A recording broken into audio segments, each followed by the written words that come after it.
আজ নিয়ে চলে এলাম দুর্দান্ত স্বাদের এক মুখরোচক রেসিপি, পেঁয়াজি বা পেঁয়াজের পকোড়া। এটা চা, কফি, মুড়ির সঙ্গে একদম জমে যাবে। তো তোমরা দেখতে থাকো এটা আমি কিভাবে বানালাম। Welcome back to my channel Purabi lifestyle. আমি পুরবী তোমাদের কাছে এক দুর্দান্ত স্বাদের মুখরোচক রেসিপি নিয়ে চলে এসেছি। পেঁয়াজের রেসিপি, পেঁয়াজি বা পেঁয়াজের পকোড়া। তার জন্য আমি এখানে পেঁয়াজ কুচি করে নিয়েছি, 4টে বড় সাইজের পেঁয়াজ। আর পেঁয়াজগুলো আমি এইভাবে কুচি করেছি, খুব ছোট করে করিনি। তো এবারে আমি একটা পাত্রের মধ্যে নিয়ে নিলাম পেঁয়াজগুলো। এর মধ্যে 2 চামচ কাঁচা লঙ্কা নিলাম। এবারে আমি এর মধ্যে পরিমাণ মতো লবণ নিলাম।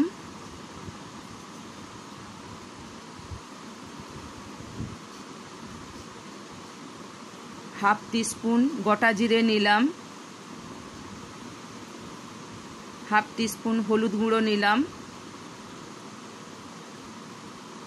হাফ টিস্পুন লঙ্কা গুঁড়ো নিলাম। তো বন্ধুরা, এবারে আমি এই মিশ্রণটাকে ভালো করে 5 মিনিট ধরে এটাকে মাখবো।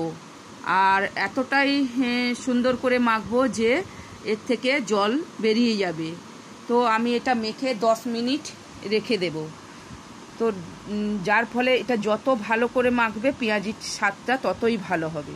তো আমার এই প্রসেসগুলো তোমরা পদ্ধতিগুলো ফলো করো, তোমাদেরও এই রেসিপিটা ভালো হবে।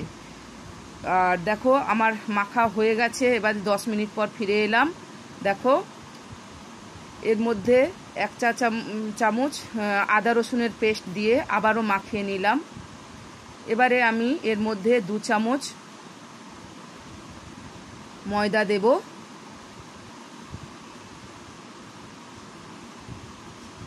আর 3 চামচ বেসন দেব। দিয়ে এই মিশ্রণটাকে আমি সুন্দর করে মাখিয়ে নেব। তো বন্ধুরা, আমি এক হাতে ক্যামেরা আছে আর এক হাতে মাখছি, সাপোর্ট পাচ্ছি না। তো অফ ক্যামেরাতে আমি এটা সুন্দর করে মেখে দেখাচ্ছি তোমাদেরকে। দেখো আমার কত সুন্দর করে মাখা হয়ে গেছে। ঠিক এই রকম করে মাখতে হবে। আর বাইর দিয়ে কোনো জল দেওয়া যাবে না। এই পেঁয়াজের যে জলটা বেরোবে ওতেই মাখাটা হয়ে যাবে। তো এবারে আমি দেখো আমার মাখাটা পুরো সুন্দর করে থকথকে করে মেখেছি। আর এবারে আমি পেঁয়াজির আকারে শেপ দেব। এদিকে কড়াইতে তেল বসিয়ে দিয়েছি। দিয়ে তেলের মধ্যে আমি পেঁয়াজি ছেড়ে দিয়েছি। একে একে আমি এরকম করে চ্যাপ্টা আকারে শেপ দিয়ে পেঁয়াজিগুলো ছেড়ে দিচ্ছি তেলের মধ্যে। তোমরা সবাই আমার এই পদ্ধতিগুলো ফলো করো, তোমাদের পেঁয়াজিগুলোও খুব টেস্টি হবে আর মুচমুচে হবে। তো একে একে সব দিয়ে দিলাম। আমার যেসব বন্ধুরা যেখান থেকে আমার এই ভিডিওটা দেখছো, প্লিজ একটা লাইক করে ভিডিওটা দেখো। আর ভিডিওটার যদি কোনো অংশ তোমাদের ভালো লাগে বন্ধুরা, প্লিজ একটা কমেন্ট শেয়ার করে আমার চ্যানেলটিকে সাবস্ক্রাইব করে আমার পাশে থেকে যেও। তো আমি একটা পিঠ ভাজা হয়ে গেছে, আমি উল্টে দিচ্ছি। আমি সুন্দর করে পেঁয়াজির পকোড়ার প্রত্যেকটা অংশ আমি ভেজে নেব।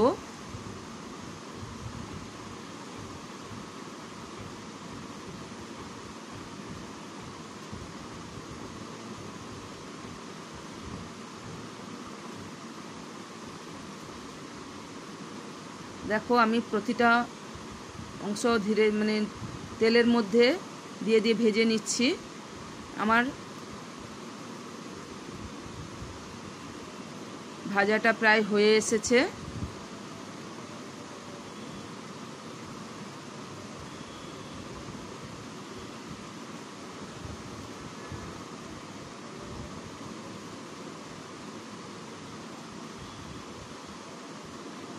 কতটা সুন্দর হয়েছে তোমরা দেখতে পাচ্ছ। এইভাবে আমি প্রত্যেকটা পেঁয়াজই সুন্দর করে ভেজে নিচ্ছি। দেখো আমার পেঁয়াজিটা ভাজা হয়ে গেছে, আর কতটা সুন্দর হয়েছে, কতটা কালারফুল হয়েছে। এর থেকে বেশি কড়া করে ভাজলে হবে না, তাহলে তেতো হয়ে যাবে। আর এই সময় গ্যাসের আঁচটা মিডিয়াম ফ্লেমে ভাজতে হবে। এবারে আমি একে একে একটি সার্ভিং প্লেটের মধ্যে উঠিয়ে নিচ্ছি। তো নিয়ে তোমাদেরকে দেখাচ্ছি কতটা সুন্দর হয়েছে। এই তেলে আরও 3টে পকোড়ার মতো মিশ্রণ রয়েছে, তো এই মিশ্রণটা আমি আরও দিয়ে 3টে পকোড়া ভেজে নিচ্ছি। নিয়ে তোমাদেরকে আমি দেখাচ্ছি, প্লেটে করে সাজিয়ে দেখাচ্ছি কতটা সুন্দর হয়েছে। দেখো আমি একটা প্লেটের মধ্যে নিয়ে নিয়েছি, আর কতটা সুন্দর হয়েছে, আর খেতে খুবই টেস্টি হয়েছে। আমার বাড়ির সবাই খেয়ে বলছে। তো আমার মতো করে তোমরা এইভাবে বানিও। আর আমার এই রেসিপির ভিডিওটা যদি তোমাদের কোনো অংশ ভালো লেগে থাকে, একটা লাইক, কমেন্ট, শেয়ার করে আমার চ্যানেলটিকে সাবস্ক্রাইব করে দিও। আর পাশে থাকা বেল বাটনটি প্রেস করে দিও, যাতে নতুন ভিডিও ছাড়লে তোমাদের কাছে আগে পৌঁছে যেতে পারে। আর যেসব বন্ধুরা আমার এই রেসিপিটা ফেসবুক পেজ থেকে দেখছো, তারা আমার এই ফেসবুক পেজটাকে ফলো করে দিও। আজ এই পর্যন্ত। সবাই ভালো থেকো, সুস্থ থেকো, নিজেদের খেয়াল রাখো। এই গরমে সবাই ভালো থেকো। আশা করছি সবার ভালো লাগবে। ধন্যবাদ।